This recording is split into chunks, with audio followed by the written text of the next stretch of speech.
Que le Seigneur vous bénisse tous. Je salue chacun de vous au nom de Jésus-Christ notre Sauveur. Nous le remercions, nous lui rendons grâce pour ce qui nous a accordé la vie, la force et la santé pour les servir ensemble ce matin. Que son nom soit glorifié. Nous voulons chanter ce chant. Il m'a sorti de la boue d'argile. Il m'a sorti de la boue d'argile. Et nous allons prier.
Ni kweli Bwana. Écoute nos cris. Sikia vilio vyetu. Écoute les chants de notre cœur. Sikia nyimbo za mioyo yetu. Car réellement, Kwa sababu kweli nous étions perdus comme on peut l'être. tulikuwa wenye kupotea vile mtu anaweza kupotea. Nous étions au fond de la boue. Tulikuwa chini sana katika matope. Nous étions dans toutes les mauvaises choses du monde. Tulikuwa katika mabaya yote ya dunia humu. Nous étions des bandits, des Tulikuwa malfamés, des wajambazi, prostituées. wakaaba. Nous étions tous là, Tulikuwa Seigneur. ile vitu vyote Bwana. Mais ta grâce nous a secourus. Lakini neema yako ilitusaidia. Tu es venu jusqu'à nous. Ulikuja kwetu. Tu as déployé ta propre tente Uliweka hema yako au milieu de nos tentes humaines. katikati ya mahema yetu ya wanadamu. Et tu as souffert. Na ulitesa. Tu as souffert le martyre. Uliteswa, unakufa. Tu es mort. Unakufa. De la mort qu'aucun homme n'est mort. Lufa ambalo hakuna hata mtu mmoja alishaka kufa.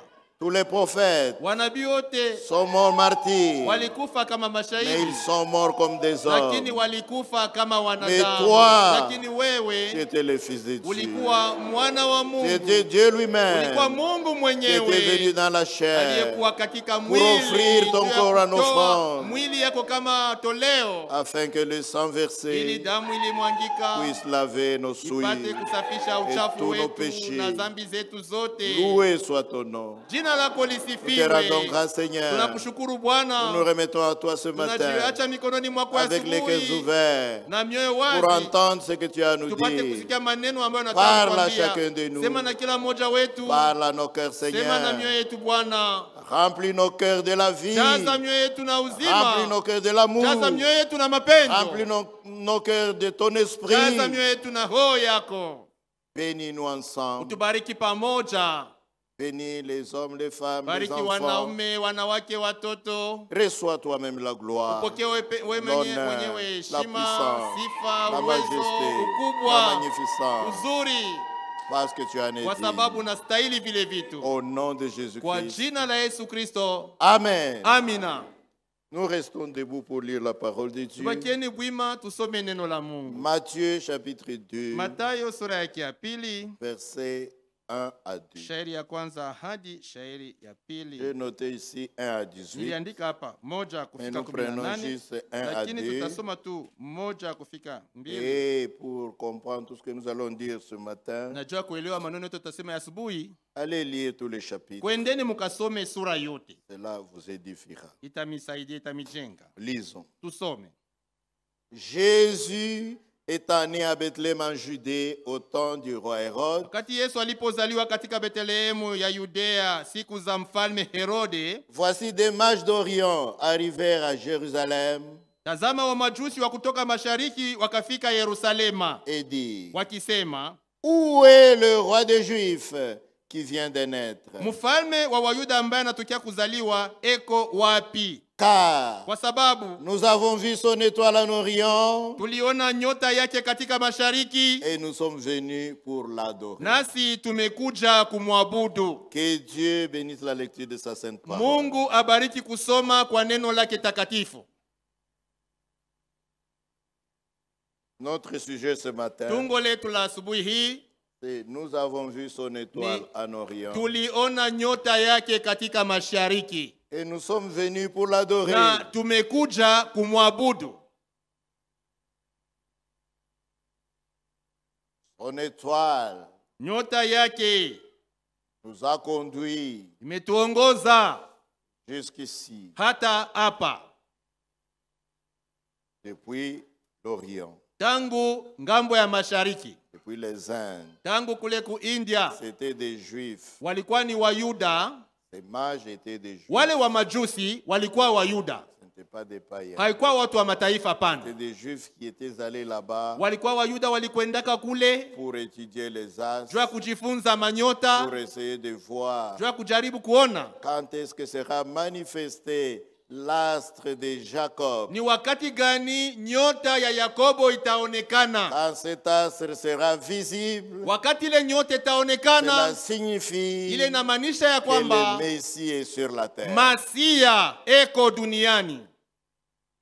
Et dès qu'ils ont vu cette Na étoile, wakati tu waliona ile nyota, ils se sont mis à la suivre. Wakaanza kuifuata. Depuis là, depuis l'Orient, tokea kule kumashariki, ils sont arrivés, na wakafika, étant conduits par cette étoile, wenye kuongozwa na ile nyota, jusqu'aux portes de Jérusalem. wakafika ku milango ya Yerusalema. Mais au lieu de continuer à suivre l'étoile, lakini pahali ya kuendelea na kufuata ile nyota, ils se sont dit, wakasema, certainement, hakika ici à Jérusalem, huku Yerusalema, c'est la capitale de notre religion, la religion juive. Muji mkubwa ya dini yetu, dini ya Wayuda. Ils doivent certainement savoir ici Hawa watu wanapasha kujua où est le roi des Juifs qui vient de naître. mfalme wa Wayuda anatokea kuzaliwa eko wapi. Et ils sont allés directement Na wakakwenda moja kwa moja vers le roi Hérode, kwa mfalme Herode, vers le temple. kwa kuhekalu. Ils sont allés vers les sacrificateurs. Wakaenda kwa wakuhani. Sont allés vers les pharisiens. Wakakwenda kwa wafarisayo. Sont allés vers tous ces gens. Wakakwenda kwa wale watu pour wote leur demander, kuwauliza, où est donc le roi des Juifs? mfalme wa Wayuda eko wapi? Bila anatokea kuzaliwa. Car nous avons vu son étoile en Orient. Kwa sababu tuliona nyota yake katika mashariki. Et nous sommes venus pour l'adorer. Nasi tumekuja kumwabudu. Curieusement, kwa kushangaisha, dans cette grande capitale, katika yule muji mkubwa, la capitale de la religion muji juive, mkubwa ya dini ya Wayuda, personne n'était au courant hakuna hata mtu mmoja alijua que le Messie était déjà sur la terre. ya kwamba Masia alikuwa alishakuja pa dunia. Du roi tokea mfalme jusqu'au souverain sacrificateur, na à tous les sacrificateurs, toutes les religions, personne n'était au courant hakuna hata mtu mmoja alijua que le Messie était sur la terre. ya kwamba Masia alikuwa duniani. C'est curieux. Ni mambo ya kushangaisha. Et c'est bizarre. Na ni mambo ya que sana ya kwamba sont censés l'adorer, wale wanapasa ceux qui sont kumwabudu, censés le servir, wale wanapasa ceux qui lui ont kumtumikia, construit un wale grand temple, walimjengea hekalu ceux qui mkubwa, prétendent tous être des grands wale docteurs, wanajizania kwamba wako walimu wakubwa, Wafarisayo, Wasadukayo, Hérodiens, Waherodi, etc. na kadhalika. Tous ces gens-là wale watu wote n'étaient pas au courant hawakujua ya kwamba que le Messie était déjà sur la terre. Masia alikuwa alishakuja hapa Et dunia. cela faisait déjà 2 ans. Na kulikuwa kusha kupita miaka 2.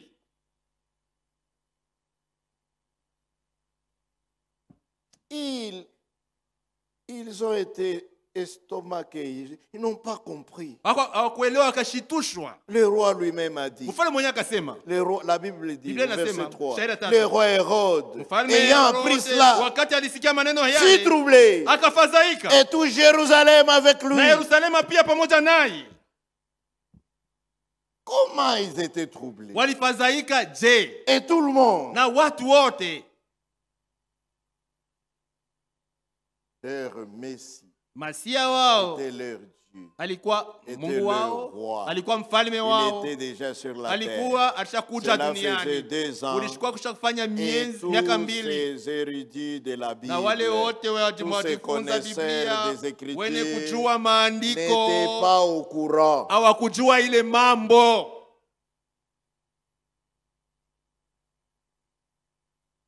Le roi fit venir Mfalme akaitisha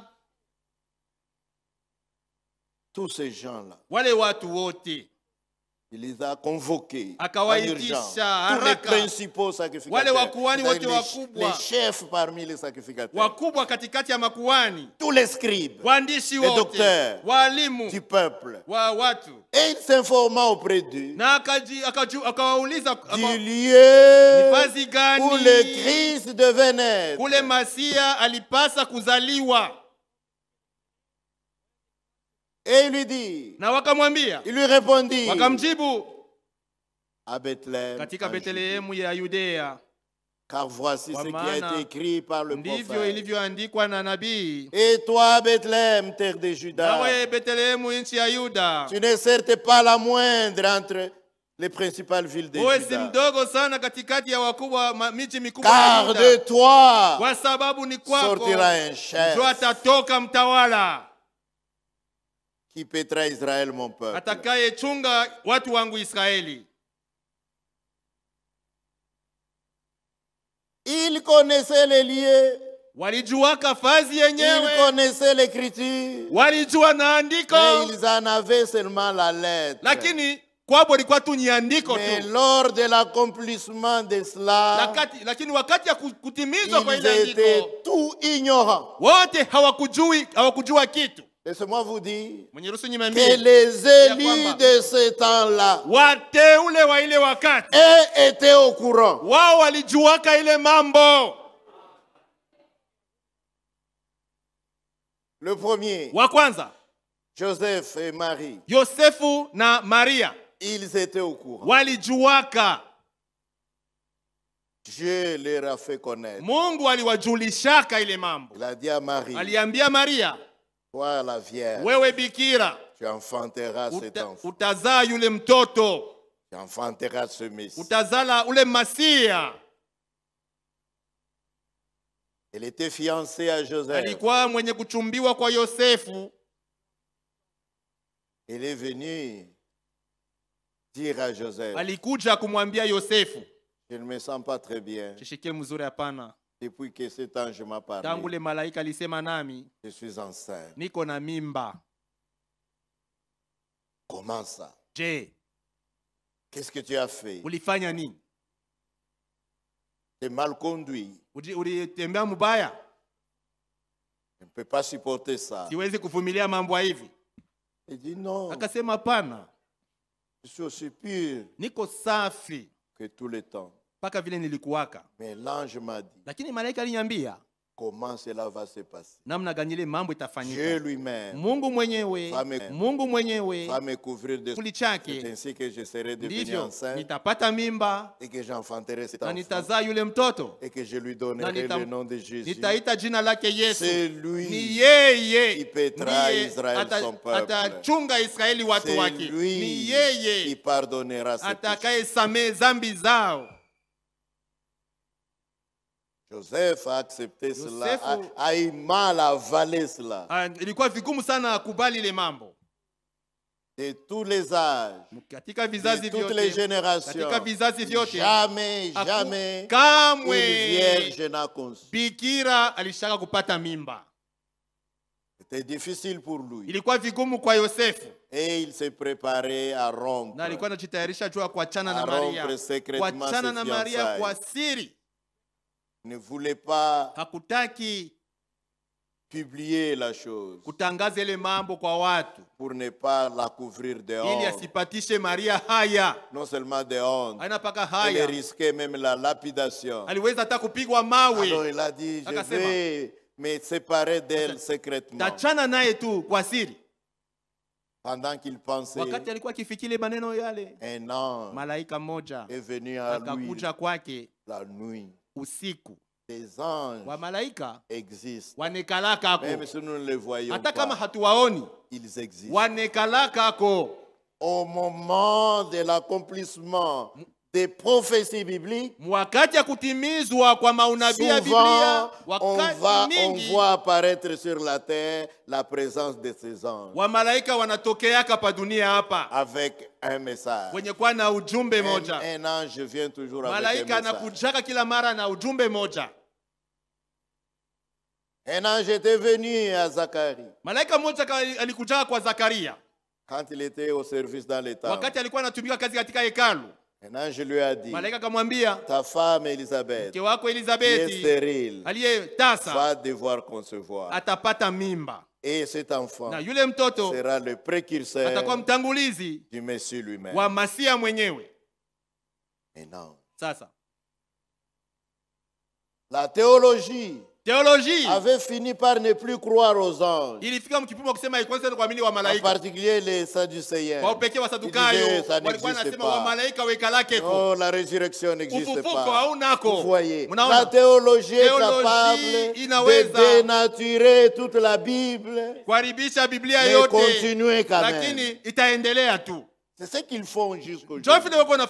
Les théologiens. Ils ne croyaient plus. Et pourtant, ces anges étaient là.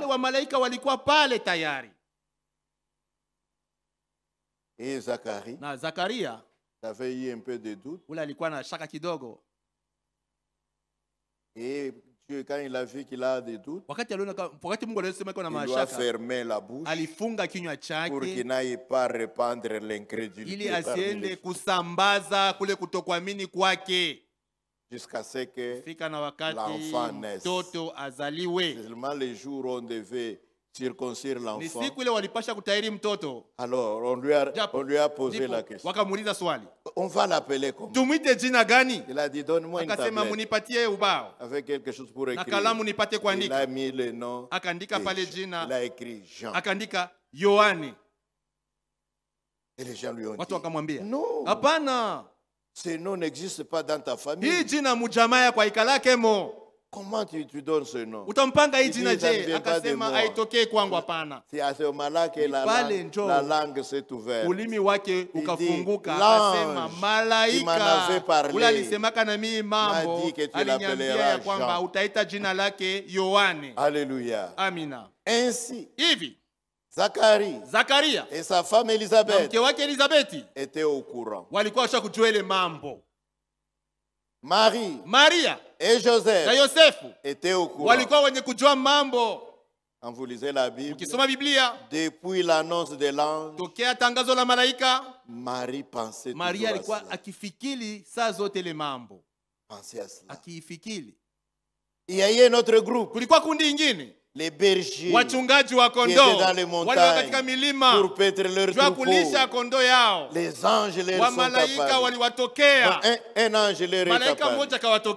Leur a dit, cette nuit même, à Bethléem est né le Christ, le Sauveur. Pendant qu'ils se préparent, qu'ils disent, allons un peu voir ce que cet ange est venu nous annoncer. Une multitude d'anges s'est jointe au premier et ils ont commencé à chanter gloire à Dieu dans les lieux très hauts et paix sur la terre parmi les hommes qui l'agréent. Il y a des gens que Dieu agrée. Ces gens-là, Dieu se révèle à eux. Et les anges ont quitté leur troupeau la nuit même. Ils sont allés jusqu'à Bethléem et ils ont trouvé le petit enfant encore dans le berceau. Et ils l'ont adoré là. Si vous lisez l'histoire des anges, ils l'ont adoré. Prenons un peu ça, si on peut trouver ça. Je pense que c'est dans Luc.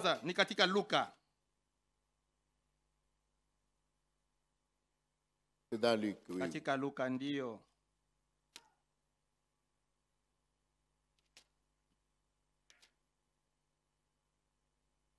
Luc, verset 8. Luc 2, 8. Il y avait dans cette même contrée des bergers qui passaient dans les champs levés de la nuit pour garder leurs troupeaux. Et voici un ange du Seigneur leur apparut. Et la gloire du Seigneur resplendit autour d'eux. Ils furent saisis d'une grande frayeur. Mais l'ange leur dit, ne craignez point, car je vous annonce une bonne nouvelle qui sera pour tout le peuple le sujet d'une grande joie. C'est qu'aujourd'hui, dans la ville de David, il vous est né un sauveur qui est le Christ, le Seigneur. Le Seigneur est né. Les gens disent, quand il n'était pas enfant, il n'était pas le Seigneur. Il était le Seigneur. Il était le Fils de Dieu. Il était le Seigneur lui-même. Le Seigneur signifie Dieu lui-même. Et voici à quel signe vous le reconnaîtrez. Vous trouverez un enfant mailloté et couché dans une crèche.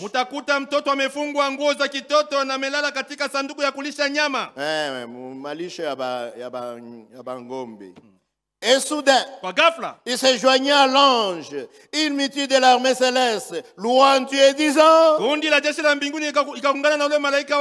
à Dieu dans les lieux très hauts, et paix sur la terre, parmi les hommes qui l'agréent. Les bergers se dirent les uns aux autres, allons jusqu'à Bethléem, et voyons ce qui est arrivé, c'est que le Seigneur nous a fait. Vous voyez, ils n'étaient pas incrédules. Ils ont dit, le Seigneur a voulu nous faire voir quelque chose. Allons nous en rendre compte nous-mêmes. Ils y allèrent à Nath. Et ils trouvèrent Marie et Joseph. Et le petit enfant couché dans la crèche. Après l'avoir vu, ils racontèrent ce qui leur avait été dit au sujet de ce petit enfant. Tous ceux qui les entendirent furent dans l'étonnement de ce que leur disaient les bergers. Marie elle-même gardait toutes ces choses et les repassait dans son cœur. Et les bergers s'en retournèrent, glorifiant et louant Dieu pour tout ce qu'ils avaient entendu et vu, et qui était conforme à ce qui leur avait été annoncé. Alléluia. Amina.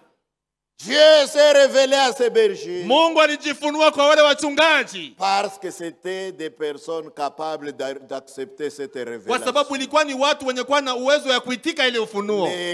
Les pharisiens, avec leurs cravates, avec leurs cols retournés, avec leurs vestes, ils ne pouvaient pas facilement accepter ce message. Aller adorer le Messie dans une mangeoire, au milieu de la bouse de vaches et de brebis, et où ça sent mauvais, un pharisien bien habillé, avec un col retourné, peut-il s'abaisser jusque-là? Mais les bergers étaient habitués aux brebis. Ils sentaient même l'odeur des brebis parce qu'ils les portaient sur leurs épaules. Pour eux, ce n'était pas une chose grave. Ils pouvaient s'abaisser jusque-là, jusqu'à aller l'adorer dans la crèche. Alléluia. Amina. Il y avait aussi un homme du nom de Simeon. Lui aussi était de la race des sacrificateurs. Il servait le Seigneur ce jour-là dans le temple. Les jours où on devait circoncire l'enfant Jésus, c'était son tour de service. Et le Seigneur lui a parlé. Le Seigneur parle aux élus. Les élus ne seront pas surpris par les événements. Voilà pourquoi nous attendons de pied ferme l'enlèvement. Et le Seigneur nous en a avertis d'avance. Le Seigneur nous a envoyé son message par les mains de messagers. Je vais en parler. Un messager, selon Apocalypse, il y avait 7 étoiles dans la main du Fils de l'homme. Et ces 7 étoiles sont 7 anges. Les 7 anges pour cette église. C'est-à-dire 7 messagers pour chaque génération d'église. Oui. Nous ne serons pas surpris. Les dénominations seront surprises. Pendant que nous nous préparons ici et nous taxent, nous traitent de tous les noms. C'est facile de nous appeler des branamistes, des franquistes, ou ceux qu'ils peuvent encore trouver, des saints exaltés ou autre chose. Ils ne savent pas ce que Dieu a annoncé, ce que Dieu a révélé, et comment son peuple doit se préparer pour les grands événements qui doivent venir. Mais à Simeon, Luc 2, je peux le lire directement parce qu'on est là. Verset 25. Et voici, il y avait à Jérusalem un homme appelé Simeon. Cet homme était juste et pieux. Et il attendait la consolation d'Israël. C'est-à-dire, il attendait le Messie. Et l'Esprit Saint était sur lui. Il avait été divinement averti par le Saint-Esprit qui ne mourrait point avant d'avoir vu le Christ du Seigneur. Le Saint-Esprit lui avait parlé en avance qu'il ne va pas voir la mort si vite. D'abord, il doit voir le Messie.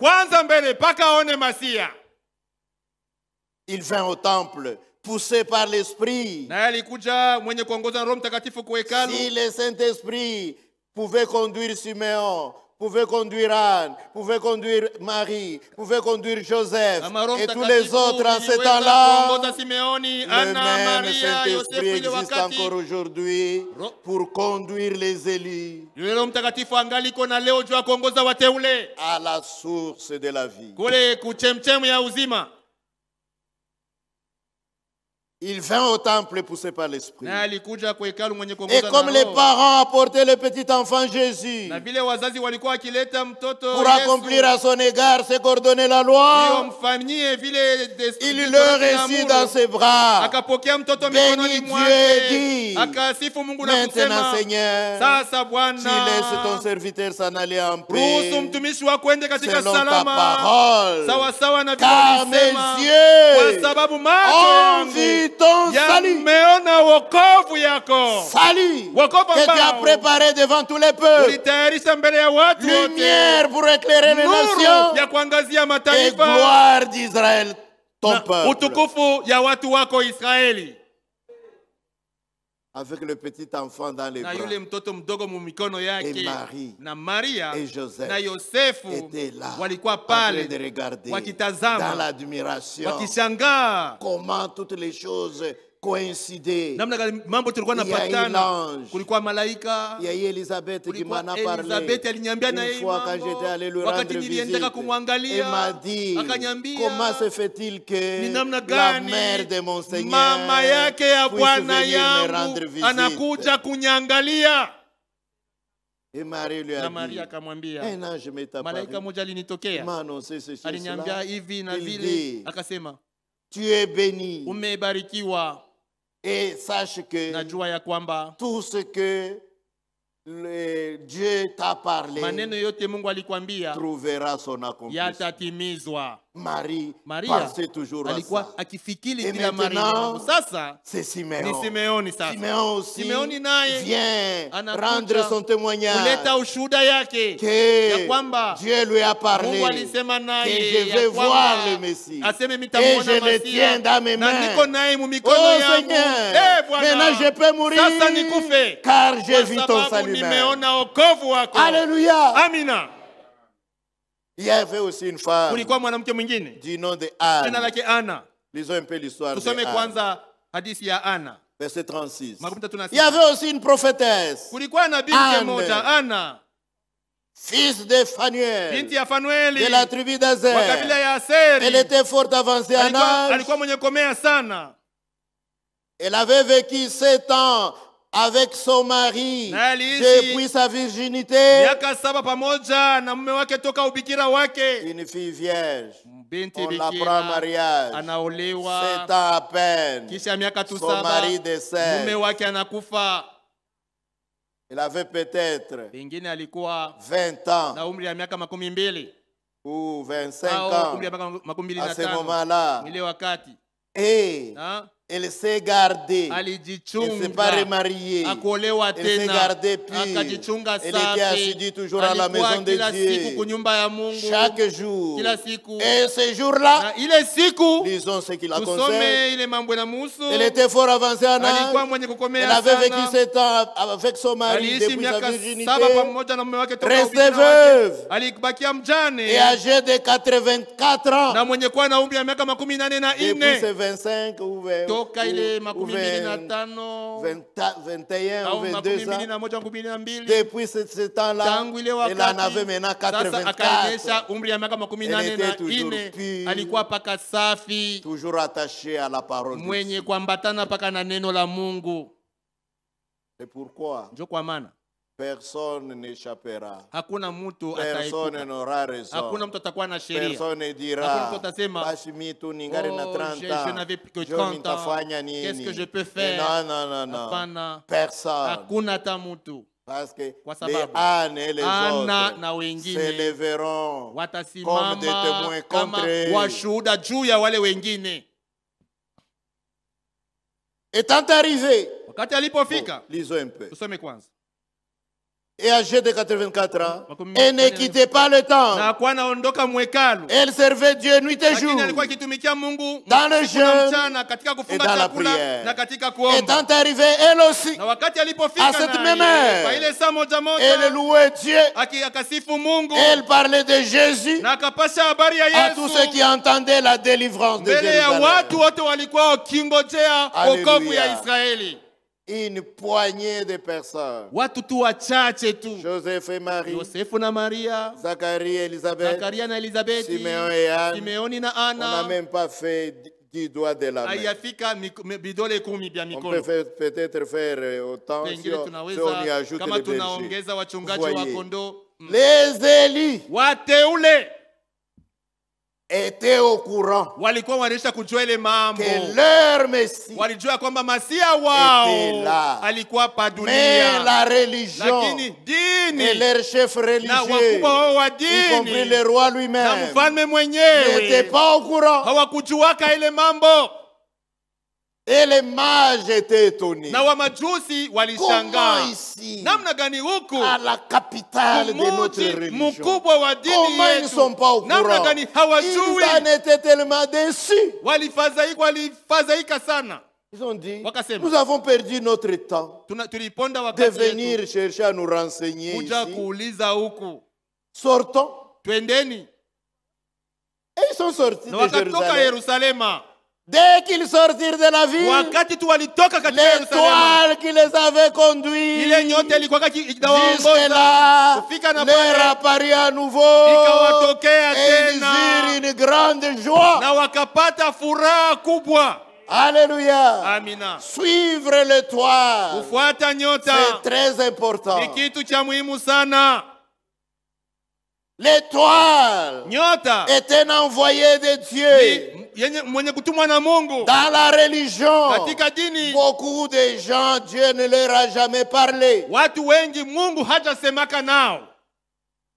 Beaucoup de gens, quand ils voient un vrai prédicateur, ils essayent aussi de l'imiter. Ils essayent aussi de jouer au prédicateur. Mais vous verrez, ils s'embrouillent dans les explications. Et ils ajoutent et ils retranchent. Dieu ne leur a pas parlé.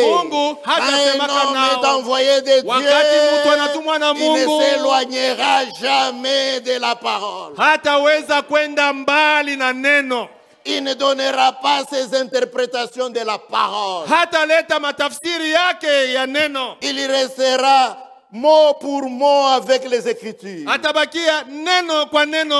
suivra pas le courant général. Il ne suivra pas ce que veulent les gens, ce que veulent les femmes, ce que veulent les hommes. Vous voyez, dans les églises, beaucoup veulent qu'on leur dise ce qu'ils veulent.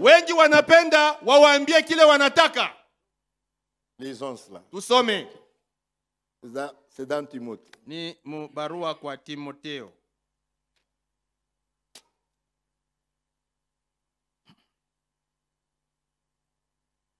Oui. Ndio. 2 Timothée 4, barua ya pili kwa Timotheo sura ya 4 verset 1. shairi ya kwanza. Je t'en conjure devant Dieu et devant Jésus-Christ, ninakuagiza mbele ya Mungu na ya Yesu qui Kristo, doit juger les vivants et les morts, atakaye hukumu walio hai et na au nom de son waliokufa, avènement et de son na royaume. katika kuonekana kwake na katika ufalme wake. Munjina ya kurudia kwake na munjina ya kutawala kwake. Au nom de son avènement et au nom de son royaume. Prêche la parole. Ubiri neno. Prêche la parole. Ubiri Ne neno. prêche pas des histoires. Ne prêche pas des fables. Prêche la parole. Ubiri neno. Prêche la parole. Ubiri neno. Insiste en toute occasion. Favorable ou non. Ya mzuri ya waisio kwa mzuri. Reprends. Hamakia. Censure. Kemea. Exhorte. Onya. Avec toute douceur. Kwa uvumilivu wote. Et en instruisant. Na kwa kufundisha. Prêche la parole. Ubiri neno. Reprends. Hamakia. Si vous voulez reprendre quelqu'un, reprenez-le avec la parole. Pas avec vos sentiments. Pas avec votre propre autorité. C'est moi le pasteur qui dois m'écouter. Non. Tout le monde ici doit écouter Dieu. Pas avancer avec votre propre autorité. Non, non, non. La plus haute autorité parmi nous ce matin, c'est Dieu. Nous tous, nous sommes que ces petits enfants. Nous tous. De la chair jusqu'au fond. Il n'y a personne de plus grand. Il y a un seul qui est grand. C'est le Seigneur Jésus. Amen. Amina. Reprends. Hamakia. Reprends avec la parole. Hamakia kwa neno. Censure. Kemea. Si tu veux censurer l'église, avec la parole. Tumia neno. Exhorte. Onya. Si tu veux exhorter, ukitaka kuonya, avec la parole. Tumia neno. Avec toute douceur. Et en instruisant. Car il viendra un temps où les hommes ne supporteront pas la saine doctrine.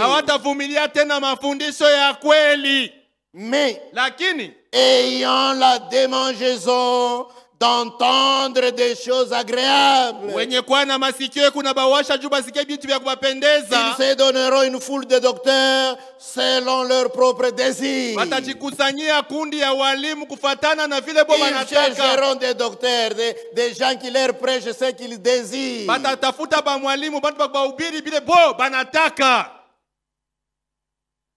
Ils détourneront l'oreille de la vérité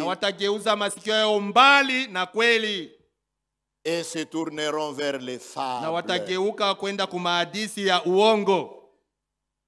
Les choses fabriquées, inventées autour du feu par des vieilles femmes. Et ils viennent les raconter à l'église comme si c'était la parole. Ici, la seule autorité, c'est la parole. Et cette femme, Anne, comme toutes les autres, les élus étaient au courant walikuwa wenye kujua ya kwamba Masia alikuwa duniani. Mungu alisemaka nao. Wamajusi wale walitokea kumashariki, Mungu aliwatumia mjumbe nyota moja juu ya kuwaongoza. Wakakwenda kule kuzehebu kubwa juu ya kwenda kujijulisha. La grande dénomination n'était pas au courant. Mais dès qu'ils sortirent de Jérusalem, l'étoile, la lumière de l'âge, le messager était encore devant eux pour les conduire. Et l'étoile a traversé toutes les collines jusqu'à Bethléem. Pas seulement Bethléem, jusqu'à l'endroit, à la crèche où était le petit enfant, le bébé. Non, excusez-moi. il y a un lapsus. Les mages ne sont pas allés à la crèche. Vous pouvez le vérifier dans les Écritures. Ce sont les bergers qui étaient allés à la crèche. Les mages sont allés dans la maison où étaient Marie, Joseph et le petit enfant qui était déjà âgé de 2 ans. Il n'était plus dans la crèche. Une fois j'ai prêché ça à la radio il y a un peu longtemps. Et j'ai eu beaucoup de téléphones ce jour-là. Souvent les gens ne m'appellent pas. Mais ce jour-là, j'ai eu beaucoup de gens qui m'ont appelé, en particulier mes amis catholiques. Ils m'ont dit, mais cette fois-ci tu as exagéré. Les mages, tu as dit qu'ils ne l'ont pas trouvé à la crèche. J'ai dit oui. Il n'était pas dans la crèche. Il lisait bien la Bible. Il était dans la maison. Et il avait déjà 2 ans. Comment ça? Prenons la Bible ensemble. Et nous allons voir qu'il avait déjà 2 ans. Marc, Matthieu 2. Là même où nous étions.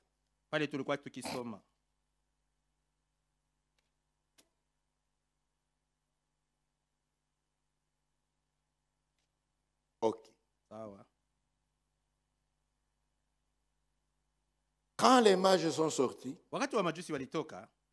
alors Hérode fit, et avant qu'ils ne sortent même, Hérode fit appeler en secret les mages. Et s'enquit soigneusement auprès d'eux. Depuis combien de temps l'étoile brille.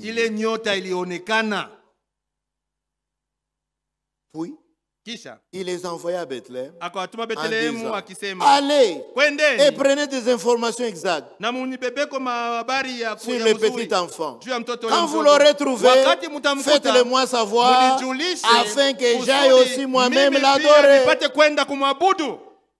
Mais en réalité, ce n'était pas pour l'adorer. Il voulait le tuer. Il voulait tuer la parole. Ils viennent ici. Vous pensez qu'ils croient. Ils ne croient pas. Ils sont les premiers à critiquer. Ils veulent étouffer cette parole. Je veux aussi adorer. Mais ils voulaient le tuer. Après avoir entendu le roi, il partit. Et voici l'étoile qu'ils avaient vue en Orient allait devant eux jusqu'au moment où, arrivé au-dessus du lieu où était le petit enfant, elle s'arrêta. Quand ils aperçurent l'étoile, ils furent saisis d'une très grande joie. Quand vous suivez le message, venir par un vrai messager, ça nous donne la joie. Et les gens du dehors se demandent, qu'est-ce qui se passe là-bas? Ils ne comprennent pas. Et ils ont la joie dans l'alcool, dans la bière, dans la prostitution. Mais nous, notre joie, c'est dans la parole. Ils eurent une grande joie. Ils entrèrent dans la maison. Maintenant, écoutez, ce n'était pas dans la crèche. Maintenant, c'est dans la maison.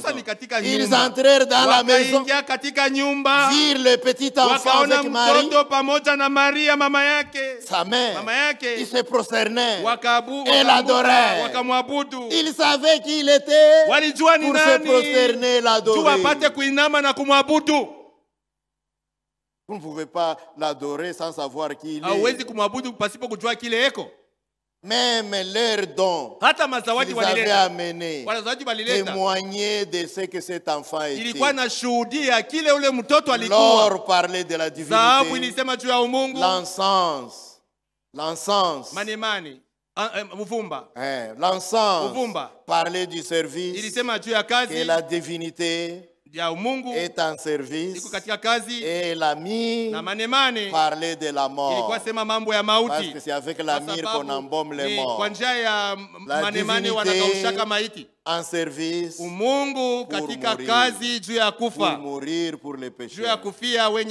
C'est ça l'air don qu'ils avaient apporté. Et Frère Branham a prêché un bon sermon là-dessus. Les dons appropriés.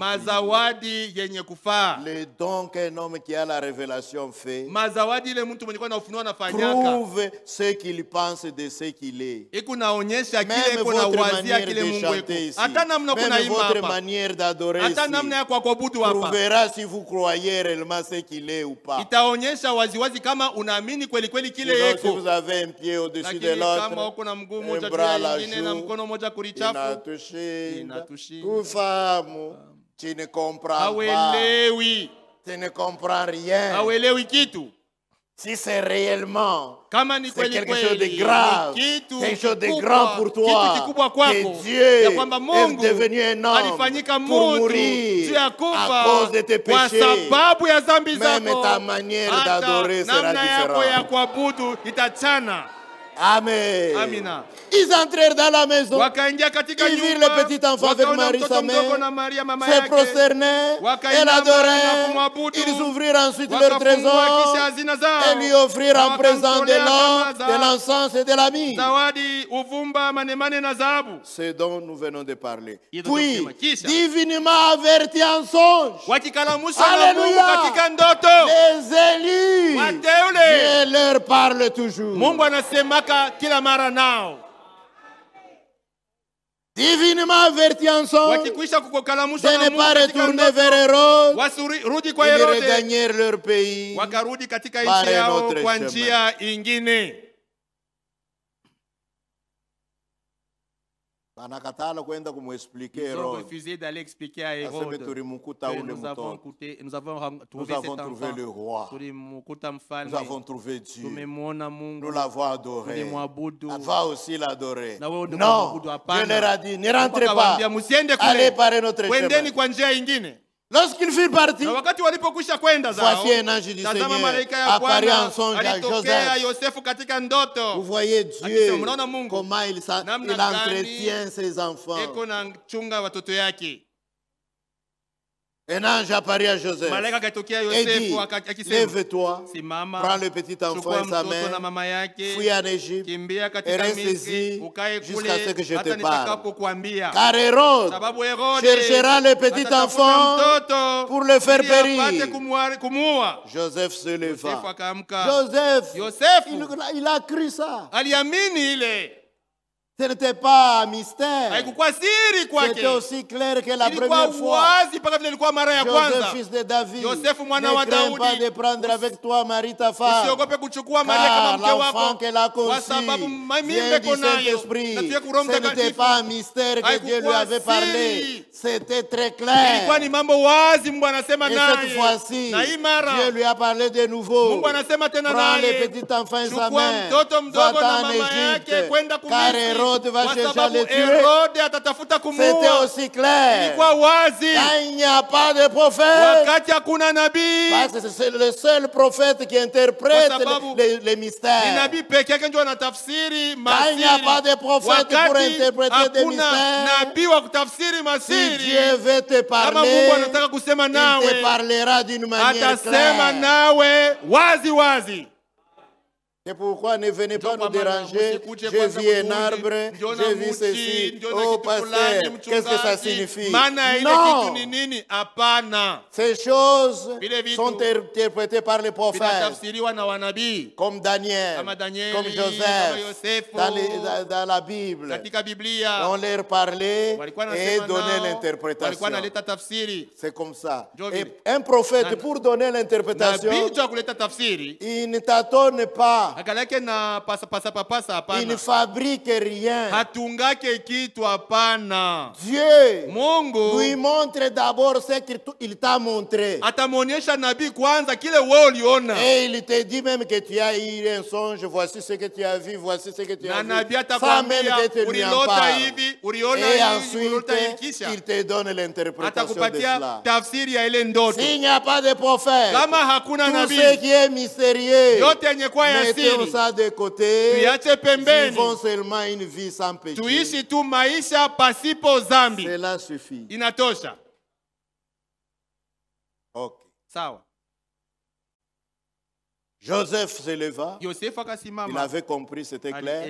Prit de nuit le petit enfant et sa mère et se retira en Égypte. Il y resta jusqu'à la mort d'Hérode, afin que s'accomplisse ce que le Seigneur avait annoncé par le prophète. J'ai appelé mon fils hors d'Égypte. Il y avait une écriture dans Osée qui disait cela. Comment cela devait s'accomplir? Il fallait que Joseph se retire en Égypte avec les petits enfants. À la fin, quand Hérode serait disparu, Dieu va lui dire, retourne maintenant. J'ai appelé mon fils hors d'Égypte pour retourner maintenant. Il fallait que cette parole s'accomplisse. Et chaque parole de la Bible doit s'accomplir. Amen. Alors Hérode, voyant qu'il avait été joué par les mages, Remulanda, alors il s'est mis dans une grande colère. Et il envoya tuer. Il y a des catholiques qui sont ici. Ils pensent que c'était dans la crèche. Ils écoutent ça. Il envoya tuer tous les enfants de 2 ans et au-dessous qui étaient à Bethléem et dans tout son territoire selon la date dont il s'était soigneusement enquis auprès des mages. Vous voyez? Pour nous, c'est aussi clair. S'il a pris les 2 ans, il a vu la date que les mages lui ont dit. Et que le petit enfant était déjà un petit garçon de 2 ans. Ce n'était plus dans la crèche, c'était dans la maison. Alléluia. Très bien. Les envoyés. C'est que Dieu envoie ses messagers. Et l'église en a reçu 7. Le premier c'est Paul. Pour le premier âge. Le second c'est Irénée. Pour le second âge. Le troisième c'est Martin. Pour le troisième âge. Le quatrième c'est Colomban. Le cinquième c'est Martin Luther. Le sixième c'est John Wesley. Et le septième c'est William Marion Branham. Sont 7. Cette étoile dans la main du Fils de l'homme. Il n'y en a pas un 8e. Frère Frank n'est pas le 8e. Frère Frank n'était pas dans la main du Fils de l'homme. Il n'y avait que 7. Et le dernier c'est William Branham. Voilà pourquoi Frère Frank n'a pas son message. Frère Frank a prêché exactement le même message que William Branham. Ujumbe moja moja na William Branham. Amen. Amina. Le message des messagers, des envoyés de Dieu, de ce que Dieu envoie. Dieu met dans leur bouche sa parole. Quand ils parlent, ils ne parlent pas d'eux-mêmes. Ils parlent selon ce que Dieu leur a parlé. Jean 3. Jean 3. J'avais voulu prêcher vraiment d'une manière évangélique, mais je n'y arrive pas. J'essaie de vous donner tout ça. Peut-être qu'on va reprendre même mercredi. Jean chapitre 3.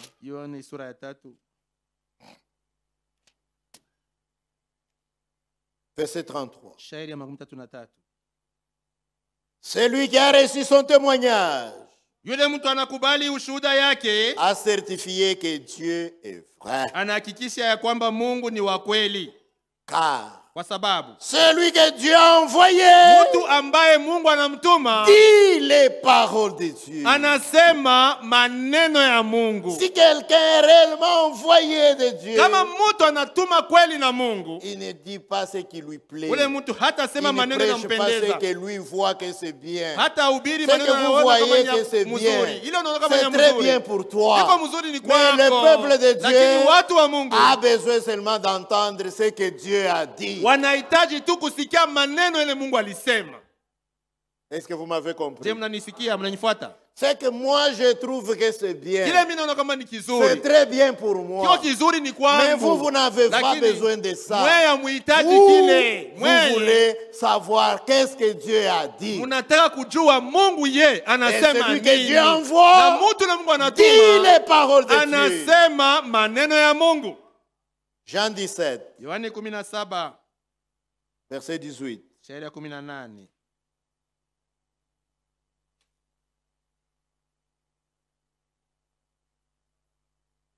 Jean 17, verset 18. Comme tu m'as envoyé. Jésus-Christ était l'envoyé. C'est-à-dire un homme avec un message. Comme tu m'as envoyé dans le monde, je les ai aussi envoyés dans le monde. De la même manière, pour faire exactement ce que moi j'ai fait. Et quand lui était sur la terre, il disait, ce n'est pas ce que moi je vous dis. Tout ce que je vous dis, c'est ce que mon père m'a dit. Jean 7. Jean chapitre 7.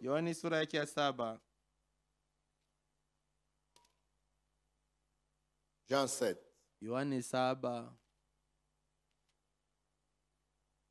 Oui, je suis. Verset 15. Verset 14. Vers le milieu de la fête, Jésus monta au temple et il enseignait. Les Juifs s'étonnaient, disant, comment connaît-il les Écritures? Lui qui n'a point étudié. Comment il connaît les Écritures? Et il les cite exactement. Jésus leur répondit, ma doctrine, mon enseignement n'est pas de moi, mais de celui qui m'a envoyé. Si quelqu'un veut faire sa volonté, parmi vous quelqu'un veut faire la volonté de celui qui m'a envoyé, il connaîtra que, il connaîtra si ma doctrine est de Dieu ou si je parle de mon propre chef.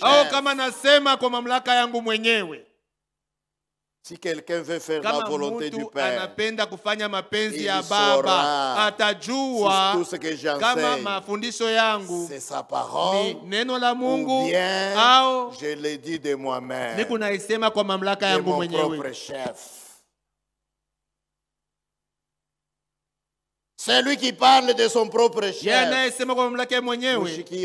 Écoutez, vous les prédicateurs qui êtes ici. Celui qui parle de son propre chef cherche sa propre gloire. Mais celui qui cherche la gloire de celui qui l'a envoyé, celui-là est vrai. Et il n'y a point d'injustice en lui. Alléluia. Amina. Ça, C'est ça le critère. Si vous voulez savoir si cet homme qui nous prêche, s'il vient de Dieu, regardez à ce qu'il enseigne. Regardez à ses prédications. Ne soyez pas éblouis par sa personnalité ou bien par son costume. Il y en a même qui sont éblouis par son parfum. Le prédicateur de ce jour-là, il avait un bon parfum. C'est à ça que tu regardes. Non. Regardez à ce qu'il prêche. C'est ce qu'il dit. Vient de la parole de Dieu. Alors c'est un envoyé. Amen. C'est vrai. Et une autre preuve pour nous-mêmes, pour nous rassurer nous-mêmes. Si nous aussi, nous sommes des enfants de Dieu, ce n'est pas seulement la responsabilité du prédicateur. Le prédicateur doit prêcher la parole de Dieu. Mais si nous aussi, nous sommes les enfants de Dieu, nous aussi, nous recevrons la parole de Dieu. Et nous la recevrons avec joie. Même si cela nous condamne, nous la recevrons quand même. C'est la parole de Dieu. Nous allons en prière dire Seigneur, pardonne-moi. Ou bien nous lui dirons, je n'étais pas au courant. Aie pitié de moi. Ou bien, nous lui dirons, Seigneur, je suis faible, aide-moi. Ce que tu dis, toi, c'est ça la vérité.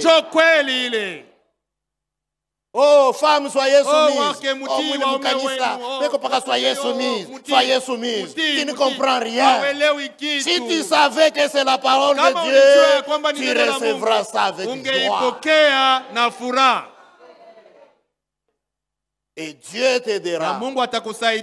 Il verra ton cœur. Il verra que tu crois. Même si tu es faible, il te rendra fort. Amen. C'est vrai. Jean 8. Jean 8.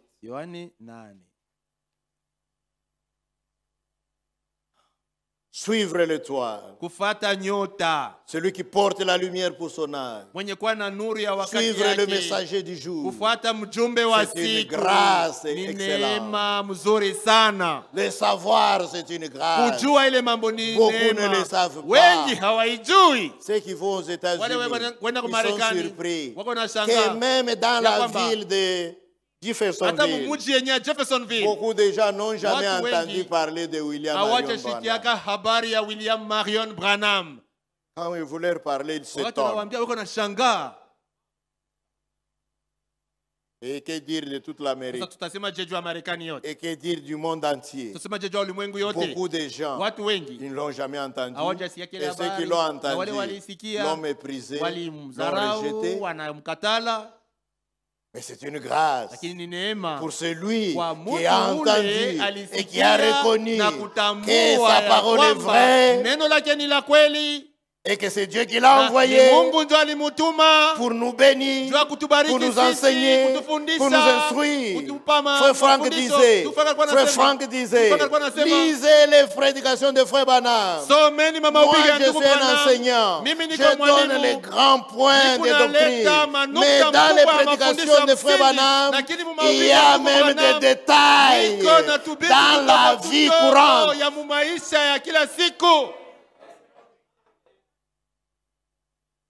Reconnaître cela et l'accepter avec joie. Jean 8, verset 47. Commençons un peu plus haut. Verset 43. Pourquoi ne comprenez-vous pas mon langage? Parce que vous ne pouvez écouter ma parole. Vous avez pour père le diable. Et vous voulez accomplir le désir de votre na père. munapenda kutimiza kutaka Il a été meurtrier dès le commencement. Yeye alikuwa muuaji tangu mwanzo. Et ne se tient pas dans la vérité. Na hakukaa katika kweli. Parce qu'il n'y a pas de vérité en lui. Kwa sababu hakuna kweli ndani yake. Lorsqu'il profère le mensonge, wakati anasema uongo, il parle de son propre faux. Eko nasema yaliyo yake car mwenyewe. il est menteur. Kwa sababu yeye ni muongo. Et le père du mensonge. Na baba ya uongo. Et moi, na mimi, parce que je vous dis la vérité, vous ne me croyez pas. Hamuniamini. Qui de vous me convaincra de péché? Nani katikati yenu atanihakikishia kwamba niko nifanya dhambi? Je n'ai pas accompli telle et telle parole. Atanishitaki ya kwamba sikutimiza neno fulani au neno fulani? Qui me dira que j'ai péché contre telle et telle parole? Qui d'entre vous? Nani atasema nilivunja neno fulani au neno fulani? Si je dis la vérité, kama ninasema kweli, pourquoi ne me croyez-vous pas? Kwa nini hamuniamini? Verset 47. 17. Celui qui est de Dieu, yeye aliye wa Mungu, écoute les paroles de Dieu. Anasikia maneno ya Mungu. Celui qui est de Dieu, yeye aliye wa Mungu, écoute les paroles de Anasikia Dieu. maneno Vous ya Mungu. n'écoutez pas Wewe musikie, parce que vous n'êtes pas de kwa Dieu. sababu hamuko wa Mungu. Ceux qui ne sont pas de Dieu, ils peuvent entendre avec leur pavillon, mais cela ne peut pas les pénétrer. Ils ne peuvent pas le recevoir. Ils se mettront à critiquer chaque chose. Ils n'écoutent pas. Même si vous lui montrez noir sur blanc, il dira oui, mais parce qu'il n'est pas de Dieu. Les Juifs lui répondent, n'avons-nous pas raison de dire que tu es un Samaritain et que tu as un démon? Que Jésus était un Samaritain, il a les démons et que parce que Jésus les a attaqués en face. Votre père c'est Satan et vous voulez faire les œuvres de Satan. Si vous étiez de Dieu, vous recevrez les paroles de Dieu. Si vous étiez la semence d'Abraham, vous croirez comme Abraham.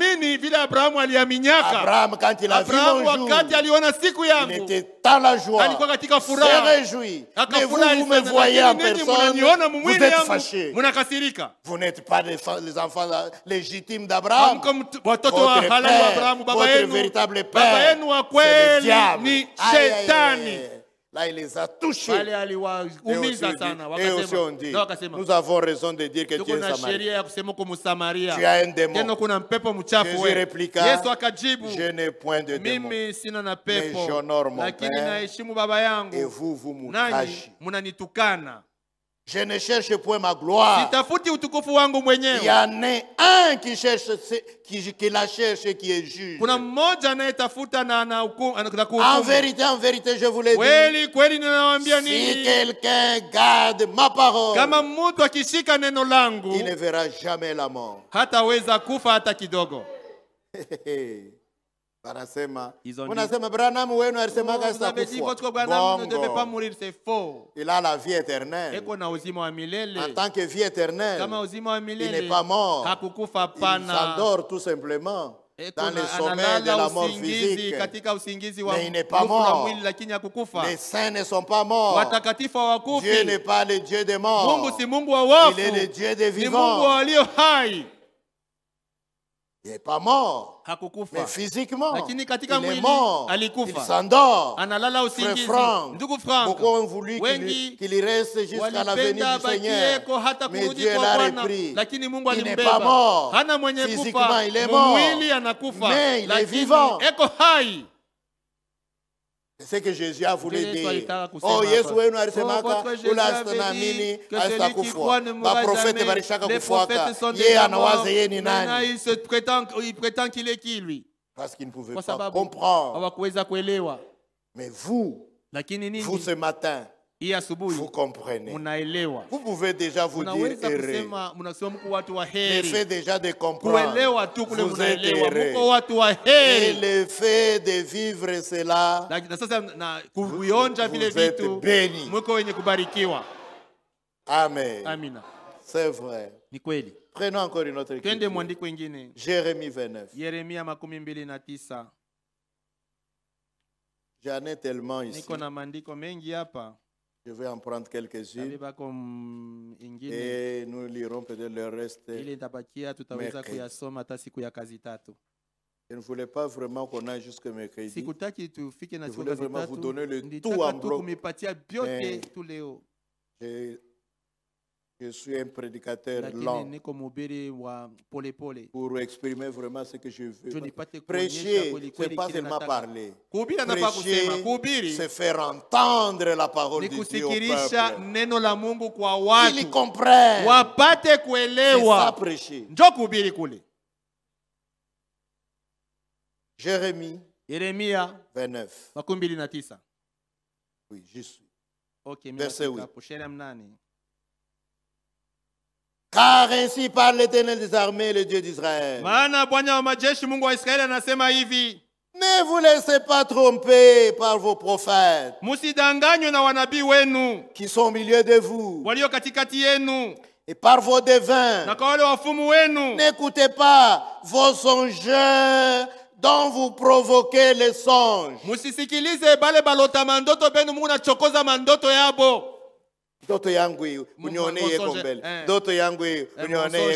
C'est vous qui provoquez ces choses. Et il vous raconte des histoires. Et quand vous mettez à les vivre, c'est la catastrophe. Beaucoup de familles se brisent. Beaucoup de gens se séparent à cause des interprétations des dénominations. Ne les écoutez pas. Verset 9. Car c'est le mensonge qu'ils vous prophétisent en mon nom. Je ne les ai point envoyés. Ils mentent. Ils mentent au nom de Dieu. Quel type de mensonge? Vous pouvez mentir vous-même. Mais vous mentez au nom de Dieu. Vous faites passer pour quelqu'un que Dieu a envoyé. Mais Dieu ne vous a pas envoyé. Celui que Dieu a envoyé dit les paroles de Dieu. Mais vous mentez. Vous prophétisez des mensonges.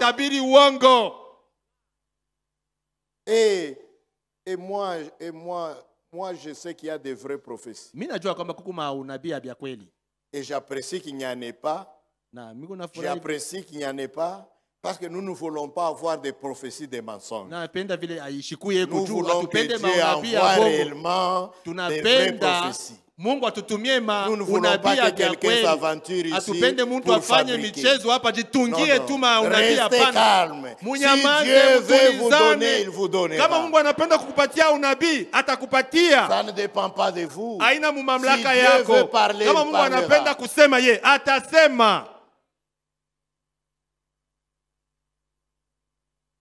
Oui. Jérémie 26. Disons un peu cela. Bon, je voulais donner un petit commentaire, mais lisons quand même Jérémie 26. Jérémie 26. Verset 4 à 5. Tu leur diras. Ainsi parle l'Éternel. Si vous ne m'écoutez pas, quand je vous ordonne de suivre ma loi que j'ai mise devant vous, d'écouter les paroles de mes serviteurs, les prophètes, que je vous envoie, que je vous ai envoyé dès le matin et que vous n'avez pas écouté, alors je traiterai cette maison comme silo. Et je ferai de cette ville un objet de malédiction pour toutes les nations. Les sacrificateurs, les prophètes et tout le peuple entendirent Jérémie prononcer ces paroles dans la maison de l'Éternel. Et comme Jérémie achevait de dire tout ce que l'Éternel lui avait ordonné, de dire à tout le peuple, les sacrificateurs, les prophètes et tout le peuple. Attendez, qu'est-ce que j'ai lu? Et comme Jérémie achevait de dire tout ce que l'Éternel lui avait ordonné de dire à tous les peuples, les sacrificateurs, les prophètes et tous les peuples se saisirent de lui en disant, tu mourras. Unaanza kutufinga. Commence à nous maudire. Unaanza kufinga hekalu. Maudit le temple. Unaanza kufinga Jérusalem. Jérusalem. Utakufa. Tu mourras. Ils l'ont saisi, ils étaient prêts de le tuer. Les sacrificateurs, les prophètes, ces gens-là, les religieux. Les religieux souvent ne comprennent rien aux choses de Dieu. C'est bizarre. Mais c'est comme ça. Mais Dieu, lui, il parle lui-même. Il se révèle lui-même. Il ne se révèle pas seulement aux ecclésiastiques. Il se révèle à tout homme qui est honnête, à tout homme qui est juste, même à des ménagères qui n'ont jamais été à l'école. Dieu peut leur parler et leur donner sa révélation.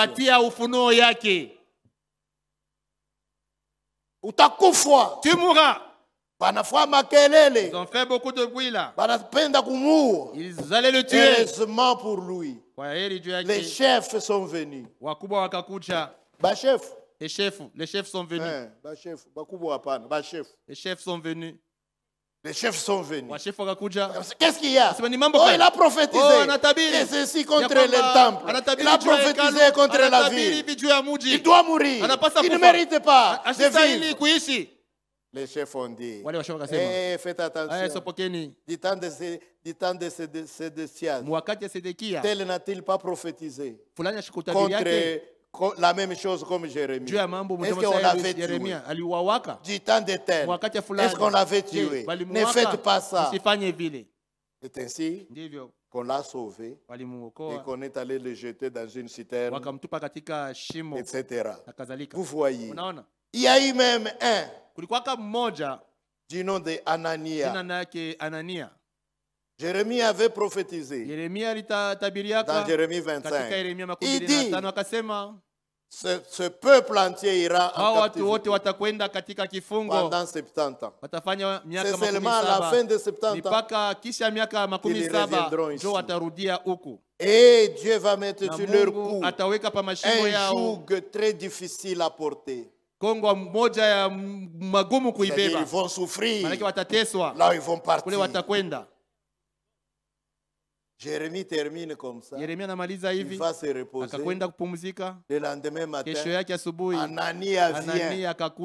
Il vient au temple.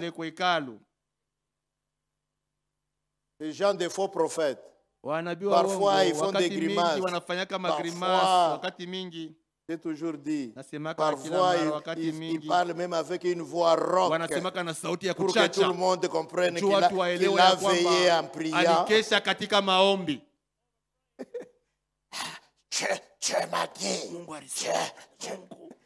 Pour tout ça seulement pour impressionner. Anania, il a pris aussi un joug en bois. Il a mis ça sur les épaules. Puis il a cassé ça. Il dit, Dieu a cassé le joug que Jérémie a prononcé contre vous. Ce peuple qui est parti reviendra seulement dans 2 ans. Et non dans 70 ans. Jérémie était là. Jérémie a dit, Amen. Amina. Que Dieu accomplisse ce que tu as dit. Mais souviens-toi, Anania. Les prophètes qui m'ont précédé ont dit la même chose. Mais toi, tu donnes une fausse confiance à ce peuple. Ainsi m'a dit le Seigneur. Tu as menti. Tu mourras cette même année. Et Anania est mort cette même année. Et Israël est resté en captivité jusqu'à la fin de 70 ans. miaka 70. Les faux prophètes, Wanabii wa uongo, Dieu ne les a pas envoyés. Mungu hakuwatuma. Ils ne parlent pas de la part de Dieu. Hawaseme ya kutoka kwa Mungu. Ils inventent même des choses. Wako najitungia maneno. Mais lakini si vous suivez l'étoile, ukifuata nyota, n'allez pas demander des renseignements à ces dénominations. Usikwende kuuliza madhehebu, hapana. Il y en a beaucoup de frères, kuna watu wa ndugu wengi hata wahubiri, qui vont se faire convaincre wako nakwenda juba par les témoins de Jéhovah. Kwa batémoins de Jéhovah. Témoin de Jéhovah. Témoin de Jéhovah. Même la prière pour les malades. Il ne croit pas dans cette prière. La prière qui est écrite clairement dans la Bible. Ils ne connaissent même pas Dieu. Ils ne connaissent pas le baptême. Comment va-t-il te convaincre, toi, un prédicateur? Un prédicateur, on va les convaincre par les tonnéristes. Tonneriste à me convaincre Moubiri. Comment ça? Un tonnériste qui dit des choses qui ne sont pas dans la parole. Il va te convaincre comment? Ata kuconvaincre wewe je? Non. Hapana. Écoutez seulement ce que Dieu a dit. Sikia paka kile Mungu ye alisema. Et vivez d'après cela. Na ishi kufuatana na kile Mungu alisema. Si vous ne vivez pas ce que vous croyez, kama hauishi kile unaamini, c'est que vous prouvez que vous ne croyez pas. Maana yake kunaonesha wazi ya kwamba hauamini. Il n'y a pas d'autre preuve. Hakuna hakikisho ingine. Si vous vivez ce que vous croyez, kama, que vous croyez. Kama kunaishi kile unaamini, maana yake unaamini. Kama hauishi kile unaamini, maana yake hauamini. Oui. Ndio. C'est de l'abondance du cœur. Ni toka utele wa moyo. Que la bouche parle. Ndio kinywa kiko nasema.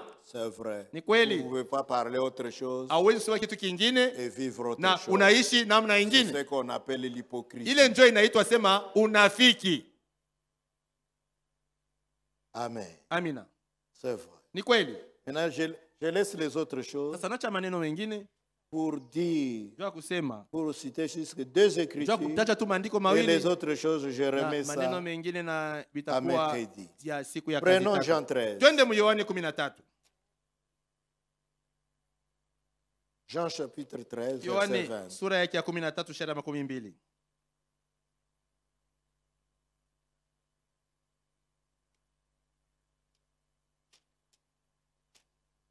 Jean 13.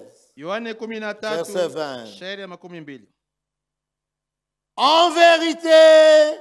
En vérité, je vous le dis. Cette manière de parler du Seigneur signifie que ce que je vous dis, c'est absolument vrai.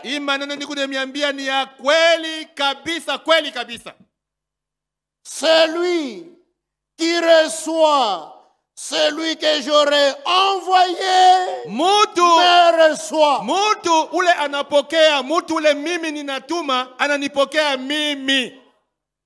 Celui que Dieu a envoyé. Même le mot apôtre. Le vrai apôtre. Le mot apôtre signifie envoyé. C'est Dieu qui l'envoie. Il lui donne la parole. Il lui donne la puissance. Il lui donne tout pour prêcher sa parole. C'est un envoyé de Dieu.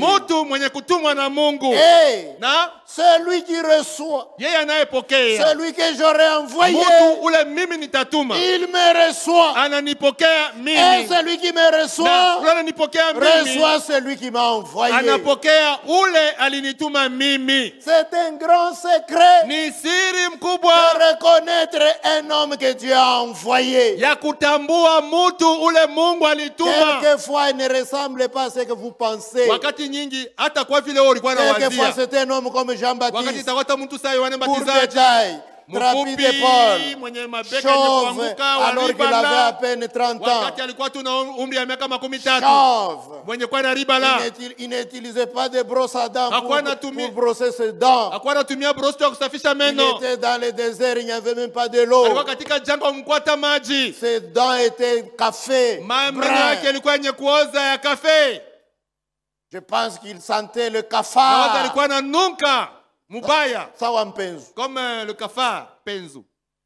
Mais il avait la parole. Jésus, quand il est venu, il dit un homme envoyé de Dieu, son nom était Jean. Il vint pour rendre témoignage à la lumière. Il n'était pas lui-même la lumière, mais il vint comme un témoin de la lumière. Bien sûr, la lumière elle-même, c'est le Seigneur Jésus-Christ. Il a dit, je suis la lumière du monde. Celui qui marche et qui croit en moi ne trébuchera pas dans les ténèbres. Alléluia. Amina. Vous voyez. Luc. Terminons avec ça. Luc 10.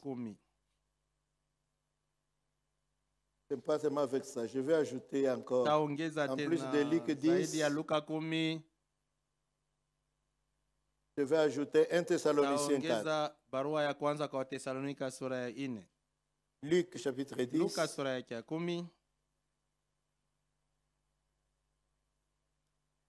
Verset 16.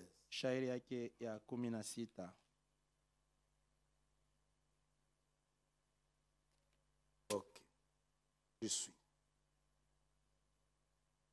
Écoutez. Celui qui vous écoute m'écoute. Et celui qui vous rejette me rejette. Et celui qui me rejette rejette celui qui m'a envoyé.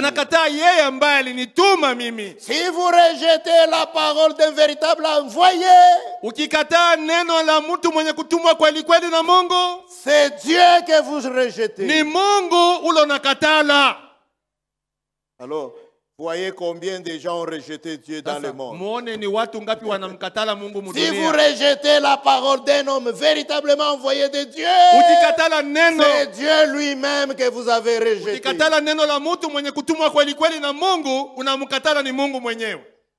Oui. Si vous la recevez, c'est Dieu que vous avez reçu. 1 Thessaloniciens. Merci Seigneur. Nous terminons à temps. Pour ne pas avoir de critiques. Tu as bien dit. 1 Thessaloniciens 4. Verset 8. Mais prenons un peu plus haut pour que nous comprenions.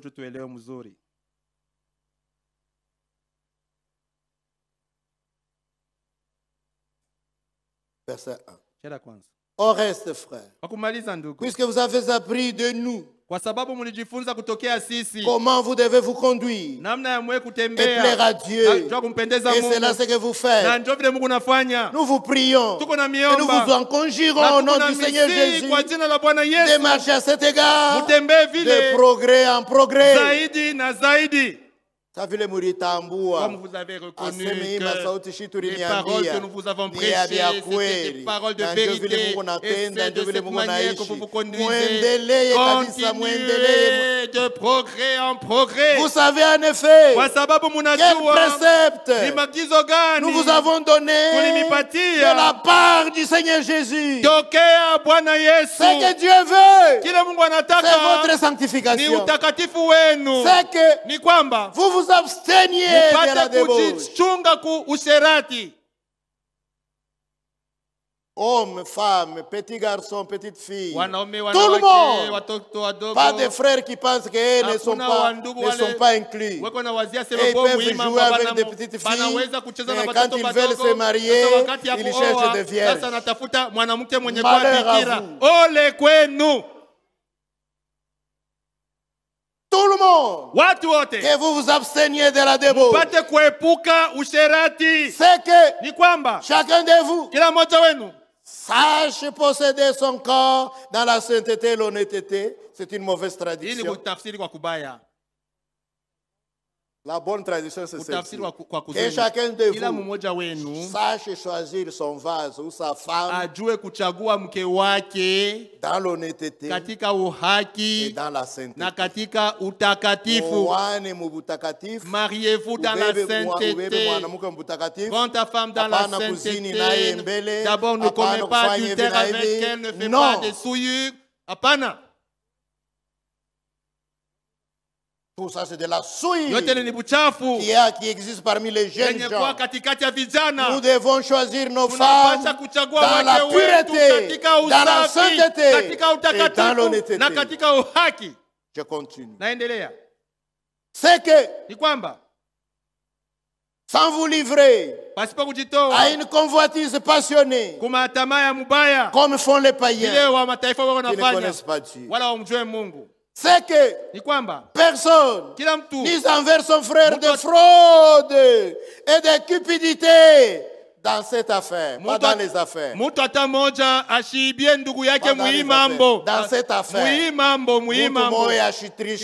que personne ne triche avec la femme de son prochain. C'est ça dont il est question. Parce que le Seigneur tire vengeance de toutes ces choses, comme nous l'avons déjà dit et attesté. Car Dieu ne nous a pas appelés à l'impureté, mais à la sanctification, ou bien à la sainteté. Maintenant, verset 8. Celui donc qui rejette ses préceptes ne rejette pas un homme, mais Dieu qui vous a aussi donné son Saint-Esprit. Pour parler de la manière dont Paul a parlé, il faut être sûr que ce que tu leur as enseigné, c'est la parole de Dieu. Il ne faut pas prendre cette écriture, prendre des règlements fabriqués et donner aux gens et maintenant leur dire celui qui rejette ça, c'est Dieu qui l'a rejeté.